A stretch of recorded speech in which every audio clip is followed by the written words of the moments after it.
Hagia Sophia e Stambollit do të nënshtrohet një prej riparimeve më të mëdha në histori. Bëhet fjalë për një nga strukturat më interesante në historinë botërore, e cila u dëmtua dhe u rindërtua disa herë, e cila u shndrua në kishë, xhami dhe muze.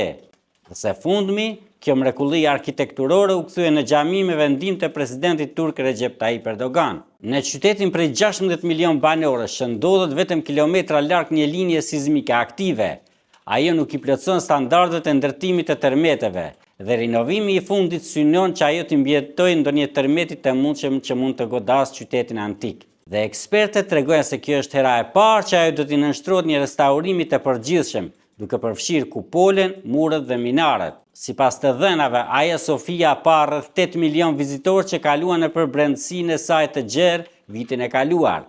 Rreth 2.1 milion prej tyre janë turistë huaj, shumë prej të cilëve paguajnë për një bilet hyrjeje, duke gjeneruar miliona euro në vit.